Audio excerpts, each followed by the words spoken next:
Yo, what's up guys? Another day, another vlog na naman tayo. Bali this time, meron akong bagong i-share sa inyo na item na ipipick up ko later sa Alabang Town Center, dun sa may Silicon Valley. So, pagka-pick up natin, i-unboxing ko, pakita ko sa inyo kung ano yung item na yon. Then after nun, bigyan ko agad kayo ng feedback kasi testing agad natin yun.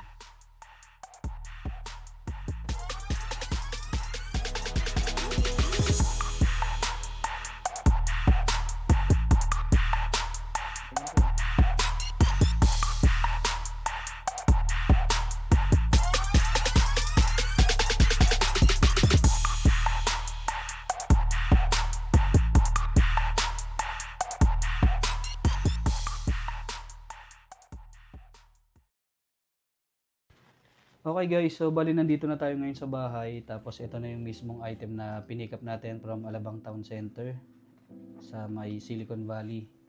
Ito yung bagong action camera din na gagamitin natin para sa mga upcoming ride.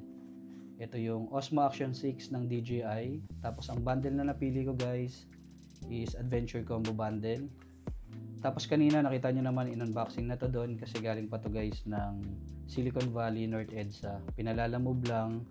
And to make sure na bago nila ma-release is walang naging problem during delivery, itong mismong item is binuksan na din nila. To check lang. Ngayon ulitin lang ulit natin yung unboxing. Tapos pakita ko lang sa inyo kung ano yung inclusion sa loob ng adventure bundle na to.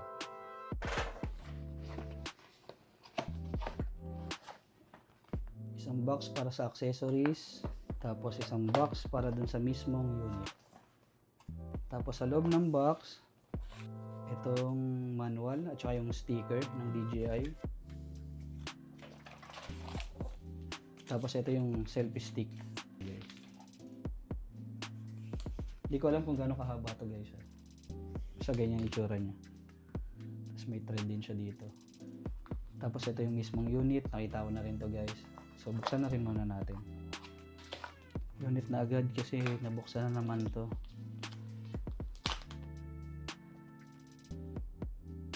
Ito yung itsura ng mismong unit. Ito yung GoPro ko guys. Yung GoPro compare dito. Next natin is itong box ng accessories. Sa loob ng box meron siyang dalawang kasamang, ito yung lock para dun sa mount. Next is itong mount ng mismong camera. Magnetic quick release mount.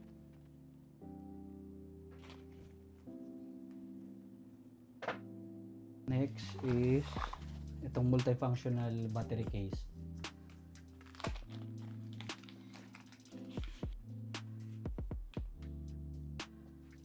Then dagdag ko lang rin pala dito sa charger na to guys. Hindi siya katulad nung sa Telecine na pang GoPro na sabay-sabay niyang charge yung mga batteries. Dito sequential yung charge niya tapos meron siyang different lights. So yung unang light is red, susunod kapag nasa middle na yung battery charge, magye-yellow siya. Tapos kapag pa full charge niya, green naman. Tapos ang way ng pagcha-charge niya, halimbawa lahat yan naka-ilaw tapos china-charge niyo na, paisa-isa lang yung pagcha-charge niya. Kung sino yung unang mag-blink habang china-charge nyo, siya yung unang matatapos. After nun, tsaka siya mag-move dun sa other batteries. So, ganun yung sequence ng charging niya. So, from yellow, kapag ito yung nagcha-charge, halimbawa, mag-blinking siya to yellow, tapos mag-blinking siya to green. Pag full charge niya, malalaman nyo, mamamatay na to, wala na siyang blinking. Tapos mag-move naman siya sa other batteries. Tapos, ulitin niya lang ulit yung cycle. So, iba yung way ng charging ng charger na to. 1950. Next, Type-C cable. Parehas Type-C. Para sa charger. Tapos, ito naman, parang sa helmet din na mount or dun sa windshield.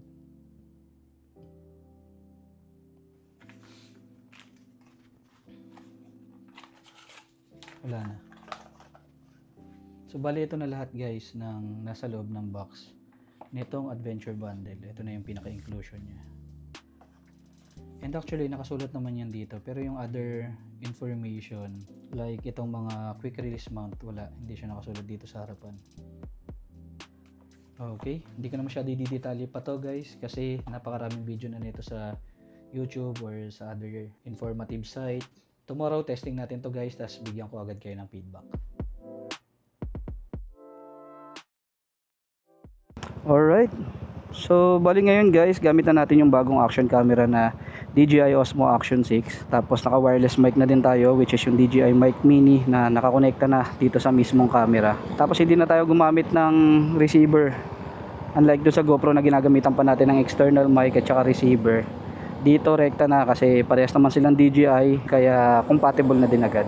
So bali ngayon iti-testing lang natin to. Tapos yung video and audio settings na gamit ko dito, ilalagay ko na lang yung details dyan sa screen.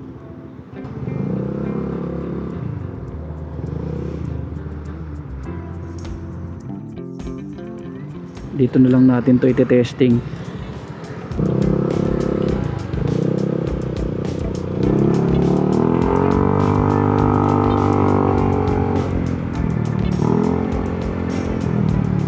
Ayan na, dumadami na yung mga tao. Mag-alas 4 na din kasi guys. So pa-rush hour na dito sa amin kasi maraming factory na nakapaligid dito sa Carmona. So mag-uuwian na, kaya magta-traffic na kung dun pa ako sa kabila dadaan. Dito lang dito, kahit magpaikot-ikot lang ako dito sa bypass na to or dito sa road na to, okay lang.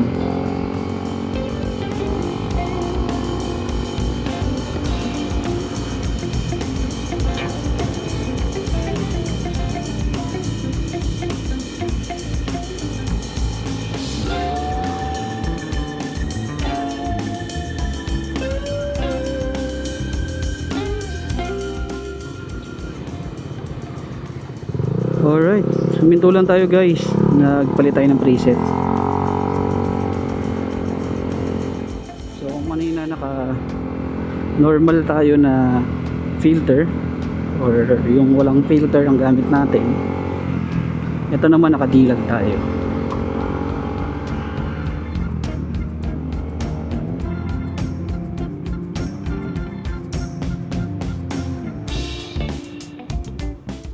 Yung settings ng dilag at saka yung mga ina-adjust, sinusubok-subukan ko pa kasi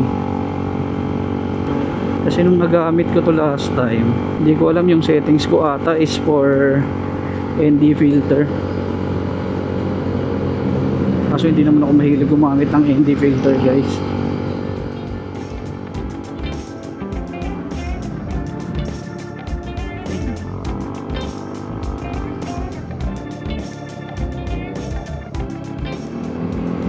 Pero I'm not sure, baka sa mga susunod pumili din tayo ng ND filter.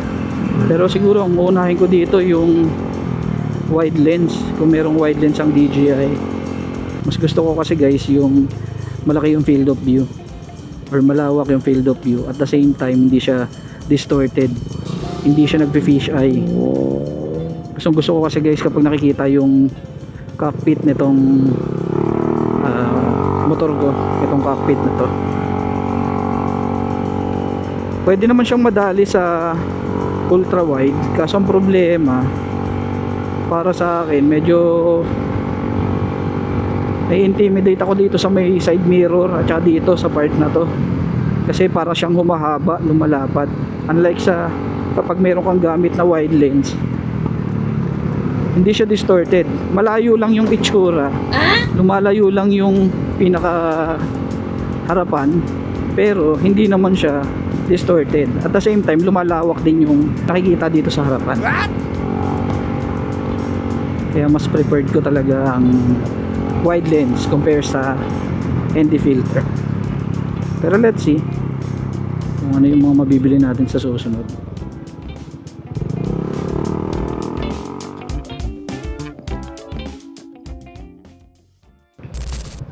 Alright, so bali ngayon guys, iti-testing naman natin siya during night time.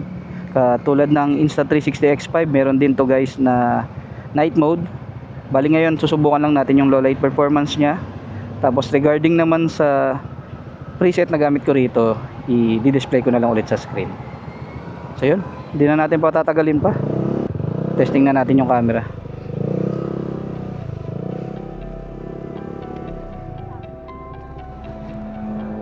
Kung kanina guys hindi tayo dumaan dito, ngayon pwede na tayong dumaan kasi kung makikita nyo 10:30 na ng gabi, wala nang masyadong sasakyan. Yun nga lang ang hazardous dito, ang kasabayan ko is mga malalaking truck.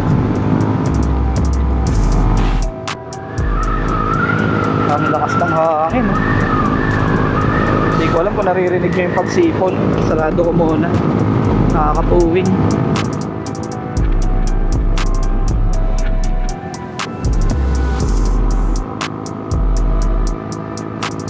Uy, McDonald's, McDonaldo.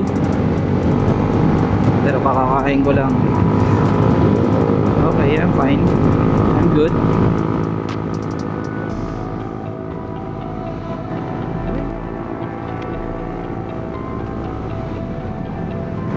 Walang lubak-lubak sa ADB, boy. Tatagusin natin lahat yan. Nagpasan muna natin tong lugar na to, at busy area to. Maraming mga malalaking sasakyan ang makakasabay ko dito. I-discuss ko sa inyo guys later kung bakit ito yung camera ang napili natin, itong action camera, itong DJI Osmo Action 6, at kung bakit tayo magpapalit. Hindi na natin gagamitin yung GoPro natin, medyo naka-upgrades na tayo, medyo nakapag-ipon-ipon, kaya may pampalit na ng bagong action camera. Yan, GMA Dasmariñas, dito na tayo, papasok sa amin. Yan, pag diniretso yan guys pa Dasmariñas, kaya ang Carmona tagusan lang yan guys is papuntang Dasma. Yun, may huli dun, oh. Buti na lang hindi tayo kabilang dun sa side na yun. Yan, I think dito pwede na tayo mag chill ride dito kasi wala na masyadong sasakyan dito. Bayan na to ng GMA. So ayun na nga guys, discuss ko na din agad sa inyo dahil malolobat na tong Insta360 X5 ko. And one of the main reason kaya ako nagpalit ng DJI Osmo Action Camera, una dahil sa battery life and battery capacity na meron tong Osmo Action 6. Yung GoPro kasi natin guys, if I'm not mistaken, yung enduro battery ng GoPro 12 is meron lang 1700 mAh, 1700 plus, hindi ko kabisado yung exact eh. Compare dito sa Osmo natin na naka 1920 mAh na milliampere. Bali ang naging issue ko kasi before sa GoPro, meron tayong mga scene or mga instances na hindi natin nare-record yung mga lugar na napupuntahan dahil inaabutan tayo ng lobat. Sa katulad ko na ang video settings is 4K 60 fps, mabilis siyang malobat, kailangan mo na agad magpalit. Eh ang mga biyahe namin, ang mga long ride namin tumatagal ng 4 hours to 15 hours, ganun yung mga long ride namin, lalo na kapag umakyat kami ng norte. Kaya kailangan talaga ng battery, essential talaga. Based din sa mga na-research ko, hindi lang sa mga article, pati sa mga comparison sa mga action camera na leading sa market like DJI, Insta360, GoPro, sa lahat ng napanood ko, laging nananalo is yung DJI pagdating sa battery life. Second thing is yung pagiging versatile ng camera. Before kasi, isa din sa mga reason kaya nami-miss out ko yung mga scene na napupuntahan namin, or nami-miss out ko yung dapat na nare-record kong video dahil inaabot kami ng ulan. So kapag inabot kami ng ulan, dahil GoPro ang gamit ko, ang way para makapag audio recording ka, it's either naka media mode ka or yung mic adapter ng GoPro. Ang cons nun, hindi siya advisable na gamitin habang naulan, hindi siya waterproof. Madalas na nai-experience namin, halimbawa nasa Marilaki kami pauwi, or even sa norte, or kahit saan, basta inabot kami ng ulan, kailangan ko na itabi agad yung action camera kasi mataas yung chances na masira yung unit. Unlike dito sa DJI Osmo Action camera, waterproof na siya, tapos gamit ko na yung wireless mic, so wala nang chance makapasok pa yung tubig dun sa mismong camera kasi waterproof naman talaga yung mga action camera guys. Nagkataon lang dun sa GoPro na kapag lalagyan mo siya ng pang audio recording, nape-penetrate na yung mismong camera pati yung accessory ng tubig. And last but not the least, syempre tulad na ginagawa natin ngayon, isa sa reason din is yung performance niya pagdating sa low light. Meron na siyang night mode. So malaking factor din na i-consider yung camera na merong night mode. Dahil madalas ang mga long ride namin, madaling araw kaming nagra-ride out or minsan ginagabi kami sa uwi. So yung mga scene na ganon, nami-miss out din. So kailangan ko ng camera na may night mode. So yun, bali yun lang naman yung mga reason ko guys. Layo na naiikot natin. Okay guys, so I think dito ko na lang din tatapusin yung video. So if ever naging interesting sa inyo tong video na to guys, pa-like, share, and subscribe na lang din. Tapos kung meron kayong mga katanungan, clarification, any suggestion, or even violent reaction guys, sige, post nyo lang dyan sa i-upload natin video. Anyway, hindi ko na patatagalin guys, pauwi na ako sa amin. So hanggang sa muli, salamat and see you in the next one.